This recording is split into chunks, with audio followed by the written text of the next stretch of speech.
नमस्कार दोस्तों, जय श्री राम। आज मैं आपसे चर्चा करूंगा गीता, मद्भागवत गीता के 9वें अध्याय के 14वें श्लोक की। वो हमारे अध्यात्म का, ज्योतिष का, तंत्र मंत्र का और भौतिक जगत में भी जो भी हो रहा है सभी का सूत्र है वो, और उसे मैं पढ़ के सुना देता हूँ। और वो अपने आप में एक बहुत ही महत्वपूर्ण सूत्र है, तो उसे आप सुन लीजिए और समझ लीजिए। ये कौन सा है? गीता के 9वें अध्याय का 14 नंबर का श्लोक का अर्थ। पहले श्लोक सुन लीजिए। सततं कीर्तयन्तो मां यतन्तश्च दृढव्रताः नमस्यन्तश्च मां भक्त्या नित्ययुक्ता उपासते। ये कहाँ का श्लोक है? गीता के 9वें अध्याय का। इसे आप हमेशा याद रखें। और फिर इसका अर्थ है, वे दृढ़ निश्चय वाले भक्तजन निरंतर मेरे नाम और गुणों का कीर्तन करते हुए तथा मेरी प्राप्ति के लिए यत्न करते हुए और मुझको बार बार प्रणाम करते हुए सदा मेरे ध्यान में युक्त होकर अनन्य प्रेम से मेरी उपासना करते हैं। तो इसमें दृढ़ निश्चय का क्या अर्थ है? दृढ़ निश्चय का अर्थ इसी पे पूरा हमारा सभी साधनाएं हमारे दृढ़ निश्चय पे, या हम जो भी पढ़ते हैं, लिखते हैं, ज्योतिष करते हैं, सभी में हम बताते हैं। और उसमें एक प्रमुख कारण होता है, हर चीज़ में सफलता प्राप्त करने का एक प्रबल कारण और प्रमुख कारण क्या होता है? दृढ़ निश्चय। हमने इसकी व्याख्या की है और उसे आप देख लीजिए, और ये उसका अर्थ है। और हमने इसको देखा है, किसी महापुरुष ने इसमें व्याख्या भी उन्होंने इस गीता के 14वें श्लोक की और भी व्याख्या उन्होंने किया। दृढ़ निश्चय का अर्थ उन्होंने बताया है और कहा है यथार्थ निश्चय का अर्थ है, मतलब हम दृढ़ निश्चय का अर्थ है हम आपको बताने जा रहे हैं। इसमें इसको ध्यान से समझ के आप सुनिए, कहीं नोट्स भी बना लीजिए। यथार्थ निश्चय का अर्थ है वह क्या हो? समग्र हो। समग्र हो। यथार्थ निश्चय का अर्थ समग्र हो। उसके विपरीत कोई भाव मन में न हो तो ही निश्चय यथार्थ होगा, अन्यथा डांवाडोल रहेगा। पूरे मन से लिया गया हो, पूरे प्राणों ने हामी भर दी हो तो वह यथार्थ हो जाएगा। आपका निश्चय यथार्थ हो जाएगा। और अगर पूरे प्राणों ने हामी न भरी हो तो फिर वह निश्चय काल्पनिक होगा, वास्तविक नहीं होगा। मन तो डोलता ही रहेगा। यथार्थ निश्चय का अर्थ है कि पूरे चित्त से लिया गया हो। ये आपको इस पे ही सोचना है कि हमारा निश्चय कैसा है, हमने क्या सोचा है, हम क्या करने जा रहे हैं। ऐसा नहीं कि कभी मन करता है करेंगे, नहीं मन करता नहीं करेंगे। इससे आपको कोई लाभ होने वाला नहीं है। उसके आगे दृढ़ निश्चय का अर्थ है पूरे प्राण इतने आत्मसात हैं कि चाहे हार हो, चाहे जीत हो, चाहे सफलता मिले, चाहे असफलता, निर्णय नहीं बदलेगा। सब खो जाए बाहर, लेकिन भीतर खोजने वाला संकल्प भी नहीं खोएगा, वह जारी रहेगा। सब विपरीत हो जाएं, सब प्रतिकूल हो जाएं, कोई साथी ना मिले, कोई संगी ना मिले, कोई अनुभव की किरण भी ना मिले, अंधेरा घनघोर हो, टूटने की कोई आशा ना हो, तब भी निर्णय नहीं बदलेगा। कीर्केगार्ड ने कहा है, जो भी लोग आशा के विपरीत आशा करके रहें, जो लोग आशा के विपरीत आशा करके रहें, विपरीत में आशान्वित रहें, वही दृढ़ निश्चय वाला है। दृढ़ निश्चय का इसमें अर्थ भी बताया है कि दृढ़ निश्चय कौन है, दृढ़ निश्चय वाला कौन है, दृढ़ निश्चय क्या है। दृढ़ निश्चय का अर्थ है जब सब तरह से आशा टूट जाए, बुद्धि जब कहे कुछ होगा नहीं, अब आगे कोई मार्ग नहीं, अब शक्ति चूक गई, श्वास लेने तक की जब हिम्मत नहीं है, एक कदम अब उठ नहीं सकता और मंजिल का कोसों तक पता नहीं है, तब भी भीतर कोई प्राण कहता चला जाए कि मंजिल है और चलूँगा, चलता रहूँगा, इसका नाम संकल्प है। दुराचरण की और सदाचरण की चिंता आप छोड़ दें। मूल चीज़ क्या रह गया? मूल चीज़ क्या है? संकल्प, यथार्थ निश्चय। तो आप ये अपने आप में समझ लीजिए कि आपके अंदर यथार्थ निश्चय की शक्ति, यथार्थ निश्चय का बल आपके अंदर है या नहीं, बस यही है मूल। उसके बाद तो बहुत सारी चीज़ें हैं। तो यथार्थ निश्चय, संकल्पवान, और एक चीज़ और भी है, संकल्पवान हो जाता है आत्मवान। ये भी हमने किसी ग्रंथ में कि किसी पुस्तक में हमने पढ़ा था।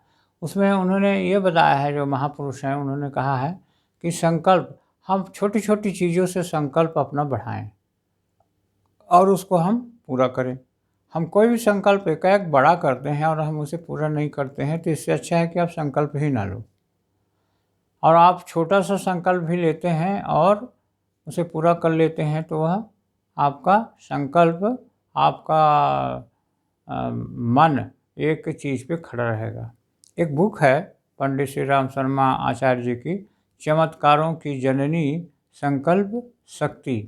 वो पुस्तक कभी आप कभी आपको मिले तो आप पढ़िएगा कि संकल्प क्या है, कि हमारे जितना भी चमत्कार हैं दुनिया में, वो सभी हमारे संकल्प शक्ति के चमत्कार हैं। फिर एक मैं अभी बताया, संकल्पवान हो जाता है आत्मवान। तो इस प्रकार से आप संकल्प करते रहिए और उनको पूर्ति करिए। आप बड़े संकल्प लीजिए चाहे छोटे संकल्प लीजिए, लेकिन उनको उनकी पूर्ति होना चाहिए, संकल्पों की पूर्ति होना चाहिए। तो इस प्रकार से वो भी है। और ब्रायन ट्रेसी ने तो कहा ही है कि आपका संकल्प, आपका लक्ष्य यदि क्लियर है, स्पष्ट है, तो फिर आपको चिंता करने की ज़रूरत नहीं है। आप उसको क्या करेंगे कि वो जहाँ भी होगा वो संकल्प, और आप उसको लिख लीजिए, और फिर वो संकल्प अब जहाँ भी होगा वो आप तक आ जाएगा। और एक दिन वो संकल्प और आप आपस में मिल जाएंगे। तो इस प्रकार से संकल्प मतलब दृढ़ निश्चय। आप कुछ भी करना चाहें, बड़ा बनना चाहें, आपके जीवन में जो भी कमियां हो, उसे आप निश्चित रूप से इस प्रकार से प्राप्त कर सकते हैं और बाधाओं को आप दूर कर सकते हैं। तो इस प्रकार से आप संकल्पवान बनिए। और सबसे बड़ी चीज़ दृढ़ निश्चय, जो गीता में 14वें श्लोक में कहा गया है कि आप दृढ़ निश्चय वाला बने, यथार्थ निश्चय वाला बने। हम अपने जीवन में यथार्थ निश्चय जब करके आगे बढ़ेंगे, तो निश्चित ही हमारा संकल्प हमारे समक्ष, हमारा लक्ष्य हमारे समक्ष आ जाएगा। फिर इसके आगे बहुत सारे तकनीकें हैं, विजुअलाइजेशन की हैं। फिर हम एक और भी है कि 12 चीज़ें जो ब्रायन ट्रेसी ने कही है कि 12 चीज़ें इसमें, और एक ब्रूस ली मेथड भी है। उन्होंने कहा है कि अपने लक्ष्य को और लिख के रख लीजिए अपने पॉकेट में, और कभी भी आपका हाथ धोखे से भी जाएगा तो आपका लक्ष्य आपको याद आ जाएगा। जैसा उन्होंने किया था अपने को एक पिक्चर के लिए लिखा था कि मैं इतने सन तक के इतने समय तक के इसमें प्रसिद्धि पा लूँगा, पिक्चर में या मूवी में, किसी में जो भी लिखा हो, लेकिन ये संकल्प के तहत उन्होंने लिखा था और फिर वो उन्होंने उसको प्राप्त भी कर लिया। इस प्रकार से और ब्रायन ट्रेसी ने एक और 12 कदमों का एक बहुत अच्छा सिस्टम बताया है, उसे भी आप सुन लीजिए। पहले तो उन्होंने कहा है कि भाई आप क्या करिए, एक इच्छा, अपनी इच्छा का विकास करें, लक्ष्य का निर्धारण करें। एक आपका लक्ष्य का निर्धारण, संकल्प का निर्धारण आप क्लियर होना चाहिए कि मुझको ये काम करना है। उसके बाद में उस पर विश्वास हो। अब ऐसा नहीं कि उटपटांग के संकल्प नहीं होना चाहिए, जो अच्छे हों और सही हो और संभव हो, ऐसे संकल्प करना चाहिए। तो एक विश्वास होना चाहिए उसमें। फिर लक्ष्य कैसा होना चाहिए, लिखित होने चाहिए। और फिर क्या होना चाहिए, लक्ष्य मिलने पर कैसा अनुभव होगा, ये भी पूरा ये है आपका महात्म्य। तो ये भी आपको नॉलेज में, ये भी आपको समझ में आना चाहिए। फिर उसके बाद में स्टार्टिंग पॉइंट, यानी आप अभी वर्तमान में कहाँ हो और फिर आपका जो माने कहाँ तक पहुँचना है, उसके बीच में हमारी क्या पोजीशन है, उसे हमें लिखना है। स्टार्टिंग पॉइंट माने फर्स्ट, अभी हम वर्तमान में कहाँ से चल रहे हैं। दूसरा फिर और आगे है समय सीमा। समय सीमा मतलब हमें ये काम इतने समय तक कर लेना है, ऐसा एक समय डेडलाइन हमें निश्चित करनी है। फिर बाधाएं, क्या बाधाएं आ सकती हैं, उसकी हमें जानकारी और हम जो सोच सकते हैं उसे हम लिखें। फिर ज़रूरी ज्ञान, यानी हमें हमें इस लक्ष्य को प्राप्त करने के लिए ज्ञान की आवश्यकता होगी। वो कौन से ज्ञान हो सकते हैं। उसके बाद सहयोगियों को पहचानें। उसके बाद में हमें सहयोगियों को पहचानना है, सहयोगियों को हमें ढूंढना है, सहयोगियों को हमें इकट्ठा करना है, जिससे उस विषय में हमें सफलता मिले, उस लक्ष्य के लिए हमें सफलता मिले। उसके बाद में फिर योजना बनाएं, प्लानिंग, फिर कि ये काम करना है, ऐसे करना है, ऐसे करना है। तो योजना भी बहुत ज़रूरी है, प्लानिंग बहुत ज़रूरी है। बिना प्लानिंग किए कोई भी काम हम हमें सफलता मिलना बड़ा मुश्किल है। उसके बाद में मानसिक तस्वीर, फिर ये लास्ट में फिर ये आ गया मानसिक तस्वीर। मानसिक तस्वीर क्या, विजुअलाइजेशन।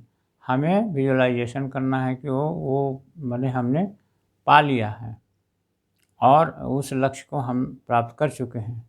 उसके बाद लगन, लगन, मैदान नहीं छोड़ेंगे। लगन मतलब क्या है, लगातार कोशिश, हिम्मत।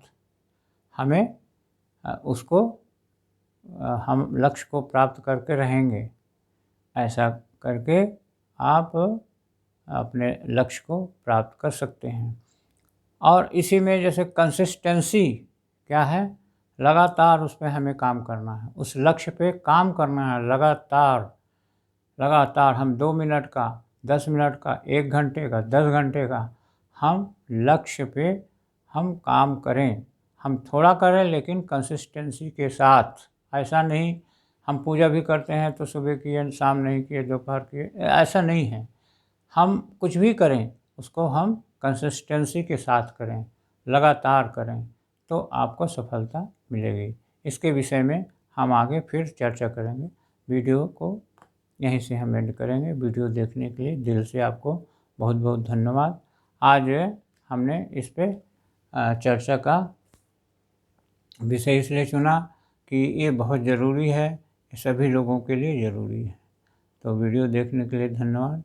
और एक चीज़ कहूँगा कि सब्सक्राइब करें और शेयर करें, कमेंट करें और लाइक करें, तो हमारा वीडियो भी लोगों तक पहुंचेगा और आप हमारा सपोर्ट करिए। और हमारी जो हम जो सोचते हैं कि अच्छी चीज़ें, अच्छे विचार लोगों तक पहुँचे, वो लोगों तक पहुँचना चाहिए।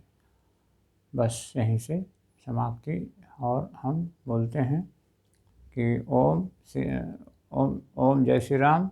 धन्यवाद धन्यवाद। ओम शांति शांति शांति सर्वत्र सुशांति भवतु। ओम।